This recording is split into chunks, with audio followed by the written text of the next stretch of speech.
എന്നിട്ടെന്താ കൂട്ടുകാരനെ ഇങ്ങോട്ട് വിളിച്ചോണ്ട് വരാഞ്ഞത്? അതിനവൻ ഇന്നല്ലേ വന്നത്. ഇനി ഒരു ദിവസം വിളിക്കാം. വേണുട്ടൻ എന്താ ആലോചിക്കുന്നത്? എന്നോട് പറഞ്ഞൂടെ? നിന്നോട് ഞാൻ വൈശാഖനെ കുറിച്ച് പറഞ്ഞിട്ടുള്ളതല്ലേ. അവന് ജോലിക്ക് പോകേണ്ട ഒരു കാര്യവുമില്ല. അവന്റെ അച്ഛൻ കോടീശ്വരനാണ്. ഇനി ബിസിനസ് വല്ലതും പൊളിഞ്ഞോ എന്തോ? ആർക്കറിയാം? ചോദിക്കാൻ മേലായിരുന്നു. പിന്നെ കൂട്ടുകാരന്റെ വിശേഷങ്ങൾ വേറെന്തൊക്കെയാ? ഒരു വിശേഷവുമില്ല. നീ ആ ലൈറ്റ് ഓഫ് ചെയ്ത് ഒന്ന് ഉറങ്ങാൻ നോക്ക്.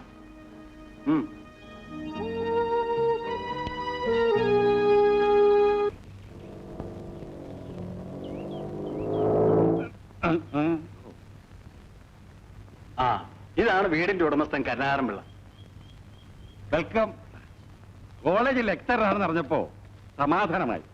കൃത്യമായി വാടക കിട്ടുമല്ലോ. പിന്നെ വേണു സാറിന്റെ കൂട്ടുകാരനാണെന്ന് അറിഞ്ഞപ്പോ സന്തോഷവുമായി.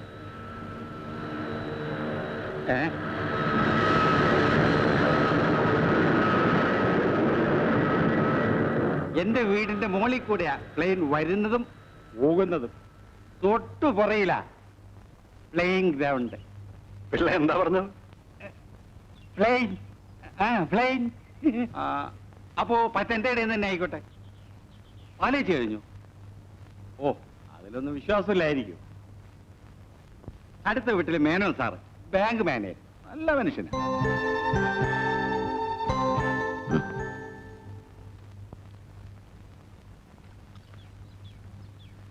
ഈ അഡ്വാൻസ് പരിപാടി കഴിഞ്ഞില്ലേ? നീ ഇടപെടുന്നില്ലല്ലോ.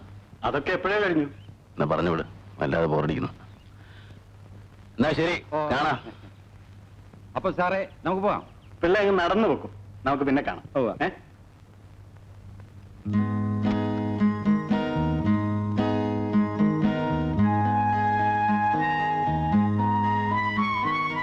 നീ ഇങ്ങനെ മടി പിടിച്ച് കിടന്നാലോ? എഴുന്നേക്കടാ, നമുക്ക് ഇതൊക്കെ ഒന്ന് പിടിച്ച് നേരെ ഇടാം. ഇതൊക്കെ മതി. അത് കൊള്ളാം. ഒന്ന് സഹായിക്കാന്ന് വെച്ചപ്പോൾ അവനെ കണ്ടില്ലേ? എനിക്ക് നിർബന്ധമൊന്നുമില്ല.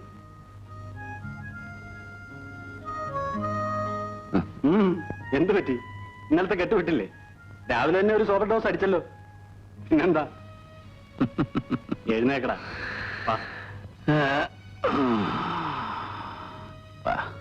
പിടിച്ചോ. സാറേ, ഈ വാതിലൊക്കെ വലുതാക്കി വെച്ചൂടെ? നടന്നു നടന്ന് എന്റെ ആഫീസ് പൂട്ടി. തോട് രണ്ടും പോയെന്ന് തോന്നുന്നു. അയ്യോ, നീ ഇതൊക്കെ അകത്ത് കൊണ്ടുപോയി വെക്ക്. പിടി. ഇതെങ്ങനെ കടത്തും?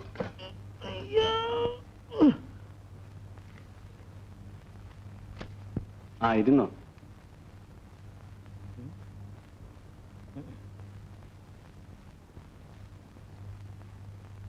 എല്ലാം അകത്ത് കൊണ്ടുപോയി വെച്ചു. ഇനി എന്താണാവോ വേണ്ടേ? വല്ലതും കഴിക്കണ്ടേ? ചോറോ കറിയോ വല്ലതും ഉണ്ടാക്കാൻ നോക്ക്. എളുപ്പം കിട്ടണമെങ്കിൽ ചൈനീസാ നല്ലത്. അതോ ചങ്കൂരി ചിക്കൻ വേണോ? ഇവിടെ ഒന്നും വയ്ക്കണ്ട, ഹോട്ടലിൽ നിന്ന് വല്ലതും വാങ്ങിച്ചാൽ മതി. മതി, എനിക്കതാ ഇഷ്ടം.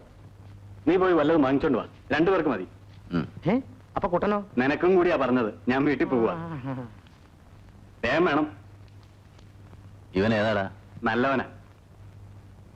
നിന്റെ വീട്ടുടമസ്ഥൻ പിള്ളയുടെ കൂടെ ആയിരുന്നു. അയാളുടെ പെമ്പർനോത്യമായി വഴക്കിട്ട് അവൻ അവിടെ നിന്ന് പോന്നു. എന്തെങ്കിലും ഒരു ജോലി കിട്ടിയാൽ കൊള്ളാമെന്ന് എന്നോട് പറഞ്ഞു. ഞാനും ഓർത്തു ഏതായാലും നിനക്കൊരാളെ ആവശ്യമാണല്ലോ എന്ന്. വേണ്ട, എന്നെ സഹായിക്കാൻ ഒരാളും വേണ്ട. വേണ്ടെങ്കിൽ വേണ്ട, പറഞ്ഞു വിട്ടേക്ക്. വിശ്വസിക്കാൻ കൊള്ളാവുന്നവനാ, അതുകൊണ്ട് പറഞ്ഞെന്ന് മാത്രം. എന്നാ ഞാൻ പറട്ടെ. വൈകിട്ട് ഫാമിലിയും കൊണ്ട് അമ്പലത്തിൽ പോകണം. അല്ല, നീ അമ്പലത്തിൽ പോക്കൊക്കെ നിർത്തിയോ? പിന്നെ ഒരു കാര്യം, ഇത് ലോഡ്ജൊന്നും അല്ല. അപ്പുറത്തും ഇപ്പുറത്തും വീടുകളൊക്കെ ഉണ്ട്. ഇത് അല്പം സൂക്ഷിച്ചു വേണം. ആളുകളെ കണ്ട് അതും ഇതും പറയിപ്പിക്കരുത്. 2 മാസത്തെ വാടക അഡ്വാൻസ് കൊടുത്തല്ലേ പോകുള്ളൂ. ഓക്കോട്ടെ, പറ്റിയ ലോഡ്ജ് വല്ലതും ഉണ്ടോ നോക്കാം. എനിക്ക് ചുറ്റും ആരും വേലി കെട്ടാൻ നോക്കണ്ട. ഇവൻ എവിടുന്ന് വന്നടാ? ഒരക്ഷരം നല്ലതും ചീത്തയും പറയാൻ സമ്മതിക്കലെന്ന് പറഞ്ഞാൽ? ഞാൻ വെറുതെ പറഞ്ഞതല്ലേ. നീ എന്ത് വേണമെങ്കിലും ചെയ്തു. വേണമെങ്കിൽ തലയും കുത്തി മറിഞ്ഞു. എന്താ പോരെ? പിന്നെ ശ്രീമതി നിന്നെ അന്വേഷിച്ചു. നീ എന്നാ വീട്ടിലേക്ക് വരുന്നത്? അവളൊരു പ്രത്യേക ടൈപ്പാ. നീ അങ്ങോട്ട് വരാത്തത് ഞാൻ നിന്നെ ക്ഷണിക്കാത്തത് കൊണ്ടാണെന്നാ അവളുടെ വിചാരം. എന്നാ ഞാൻ പറട്ടെ. ബൈ.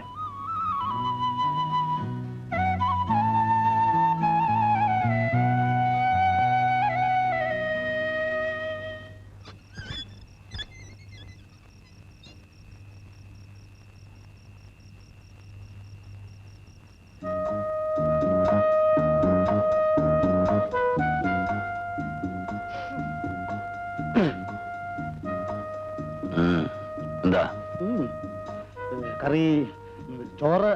അകത്തുണ്ടോ വെച്ചേക്ക്. സാർ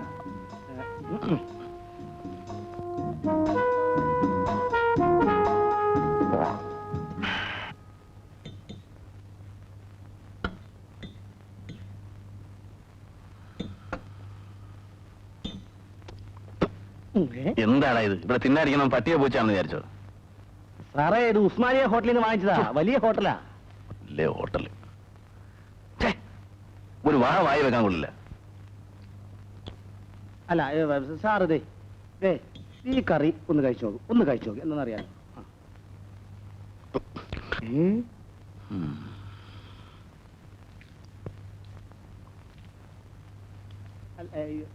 ഈ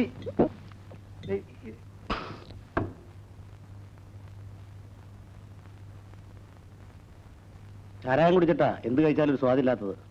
ഞാനൊന്ന് നോക്കട്ടെ, സ്വാദുണ്ടോ നോക്കട്ടെ.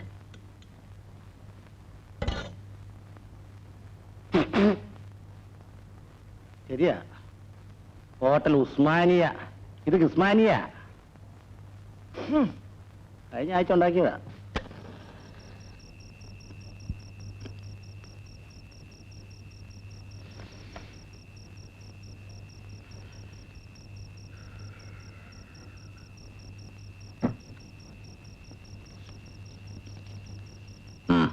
പൊയ്ക്കോ. വേണ്ട സാർ, വേണ്ട. പൊയ്ക്കോളല്ലേ പറഞ്ഞത്? എനിക്കിവിടെ ആരും വേണ്ട. ഞാൻ എല്ലാ ജോലിയും ചെയ്യാം സാർ, എന്ത് വേണമെങ്കിലും ചെയ്യാം. ഞാൻ നല്ല കുക്കാണെന്നാ പിള്ളച്ചേട്ടൻ പോലും പറയുന്നത്. എന്നെ പറഞ്ഞു വിടരുത് സാർ, എനിക്കാരുമില്ല. ഒരു വേലക്കാരന്റെ ആവശ്യം എനിക്കില്ല. പാത്രങ്ങളെല്ലാം കഴുകി സ്ഥലം വിട്ടോണം. സാർ,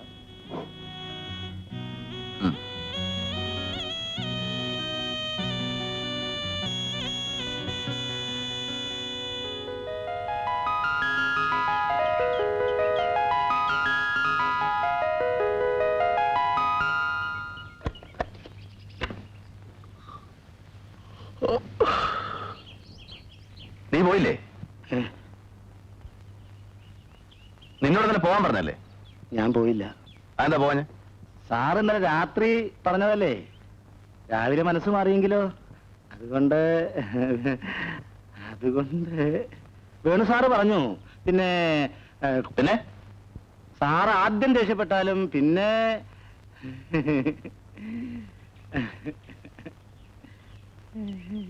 ഒരു ചായ കുടിക്കണമായിരുന്നല്ലോ. സാർ, ഞാൻ രാവിലെ വാങ്ങിച്ചോണ്ട് വന്നതാ. ഇന്നലെ തന്നെ 10 രൂപയിൽ ചായ വാങ്ങിച്ചതിന്റെ ബാക്കി കാശ്.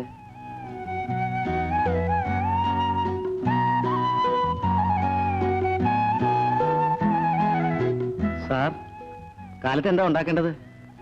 പുട്ടുണ്ടാക്കട്ടെ, അല്ലെങ്കിൽ ഉപ്പുമാവ് ഉണ്ടാക്കട്ടെ? ഉപ്പുമാവ് ഉണ്ടാക്കാം. ചായ ഞാൻ ഗ്ലാസ് വെച്ച് ഇപ്പൊ കൊണ്ടുവരാം.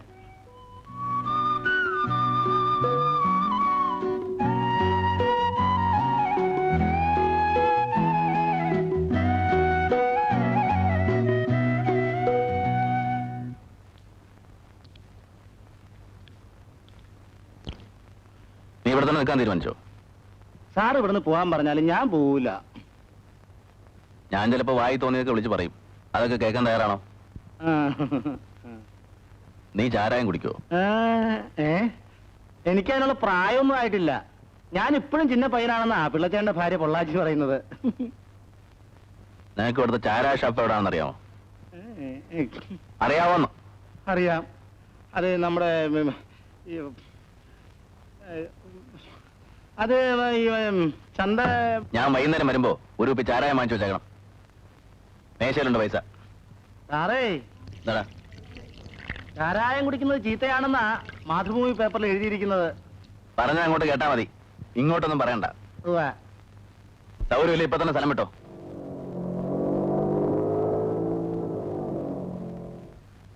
ആഹാ, കുട്ടൻ പോയില്ലേ? സാറ് നിന്നോളാൻ പറഞ്ഞു.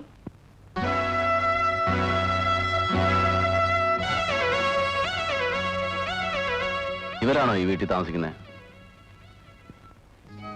എന്താടാ? ഒന്നുമില്ല. ആ കുട്ടി നമ്മുടെ കോളേജിലാ.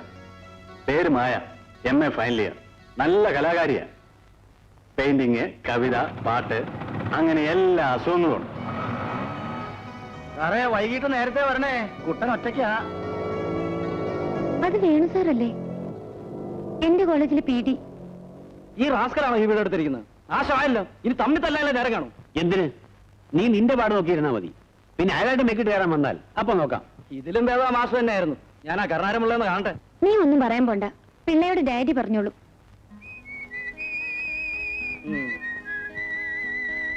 ഇയാള് വേണു സാറിന്റെ ആരാ? Had only a very brief period of poetic activities, but he proved himself to be a complete romantic poet. This poetry is a strange combination of sound, color and perfumes. He fully developed a romantic cult of beauty. He's a typical romantic poet. The opening stanza of our poem, like a dramatist, he prepares the stage for the action to follow. The opening stanza suggests the dim, distant world of the past, even in the minute particulars. കുട്ടിക്ക് തന്നെ പേടിയാണോ അന്ന് വഴക്ക് പറഞ്ഞത്? അതൊക്കെ first ആയതുകൊണ്ട് വെറുതെ pose കാണിച്ചല്ലേ, വിഷമൊന്നുമില്ലല്ലോ.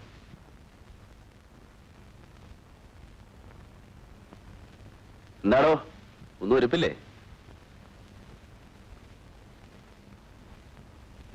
വല്ലപ്പോഴൊക്കെ പറഞ്ഞാകാം. It is not injurious to health.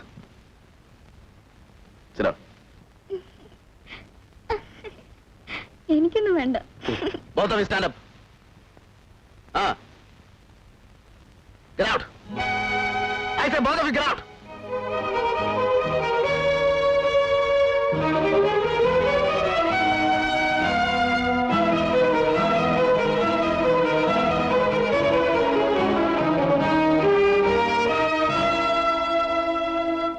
ആ ലേഖ ആകെ അപ്സെറ്റാ. എന്തിന്? നീ ശങ്കറിനെ തിരിച്ചു കൊടുക്കണമെന്ന ഡിമാൻഡ്. ചേടാ, ഞാനെന്താ ശങ്കറിനെ മടി കെട്ടിവെച്ചുകൊണ്ട് നടക്കണോ? ഇത് കഷ്ടം തന്നെ. പറയാനുള്ളത് എന്നോട് നേരിട്ട് പറയാൻ പാടില്ലായിരുന്നു. ഈ വളഞ്ഞു തിരിഞ്ഞ് മൂക്കി പിടിക്കുന്നത് എനിക്കിഷ്ടമല്ല. ആരായാലും ശരി, ഞാൻ എത്ര പറഞ്ഞിട്ടും അവർക്ക് വിശ്വാസം വരുന്നില്ല.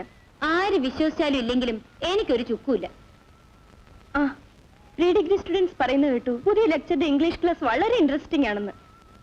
സമയം പോകുന്നതേ അറിയുന്നില്ലെന്ന്. ആണോ? ഓ, ഞങ്ങൾക്ക് ഒരെണ്ണം ഉണ്ട് ഇംഗ്ലീഷ് എടുക്കാൻ. സൗമിനി ടീച്ചർ. സ്ലീപ്പിംഗ് പിൽസ് പോലെ അവരുടെ ക്ലാസ് തുടങ്ങി അപ്പം ഉറക്കം വരും. ഈ ലെക്ചറർ അങ്ങനെയൊന്നും അല്ലെന്നാ. എന്താ അയാളുടെ പേര്? വൈശാഖൻ. നല്ല പേരല്ലേ? വാ. നാളെ രാവിലെ തന്നെ തിരിച്ചു വന്നേക്കാം. അല്ല, കാശ് വേണേ കാശ് തരാം. പുതിയ താമസം തുടങ്ങിയതല്ലേ ഉള്ളൂ. അപ്പൊ പാലുകാരനെ ഏർപ്പെടുത്താൻ സമയം കിട്ടില്ല, അതുകൊണ്ടാ. അതിനെന്താ മോനെ, ഇത്തിരി പാലിന്റെ കാര്യമല്ലയോ, തിരിച്ചു തന്നില്ലേലും വേണ്ടിയില്ല. അല്ല, അത് പ്രശ്നമൊന്നുമല്ല. പാലാ അടുത്ത വീട്ടിലെയാ ഞാൻ. പറമേ, ആരാ അത്? ഇതെന്താ ധർമ്മസ്ഥാപനോ? ആരോ ഒന്ന് എന്ത് ചോദിച്ചാലും വാരി കൊടുക്കാൻ? അതല്ല കുഞ്ഞെ. എന്താവല്ല, ഒരു അക്ഷരം പണ്ടരുത്. ആ വീട്ടിൽ നിന്ന് ആരും ഒന്ന് എന്ത് ചോദിച്ചാലും ഒരൊറ്റ സാധനം പോലും ഇതിന്റെ അകത്ത് നിർത്ത് കൊടുത്തു പോരുത്. ഇരന്ന് വാങ്ങാൻ നടക്കുന്ന തെണ്ടികള്. അല്ല, ചേട്ടൻ എന്താ പറഞ്ഞത്? പിന്നെ ഇത് ഓശാരം വാങ്ങിച്ചൊന്നുമല്ല. ഇത്രയും പാല് മടക്കി തരാമെന്ന് പറഞ്ഞിട്ട് തന്നെയാ വാങ്ങിച്ചത്. കാശ് പണി കാശ് പിടിച്ച് 5 രൂപ. ഇത്രയും പാലിന് ദുബായിൽ വരെ 2 രൂപയേ ഉള്ളൂ. അല്ലെങ്കിൽ വേണ്ട, ഈ പാലുകൊണ്ട് ചായ ഉണ്ടാക്കി കുടിച്ചാൽ വയറ്റിളക്കം പിടിക്കും. ഈ നിൽക്കുന്ന അമ്മയുടെ മനസ്ഥിതി പോലും നിങ്ങൾക്ക് ഇല്ലാതായി പോയല്ലോ എന്റെ സാറേ. നിങ്ങൾ എന്ത് കണ്ടിട്ടാ ചിരിക്കുന്നേ? ഉച്ചിഷ്ട സുന്ദരമായ ആ വട്ടമുഖം കണ്ടിട്ടായിരിക്കും. ഒന്ന് പോടോ. കുട്ടനെന്നാ പേര്, ആ വീട്ടിലെയാ. മായ എന്ന പേര് ഈ വീട്ടിലെയാ.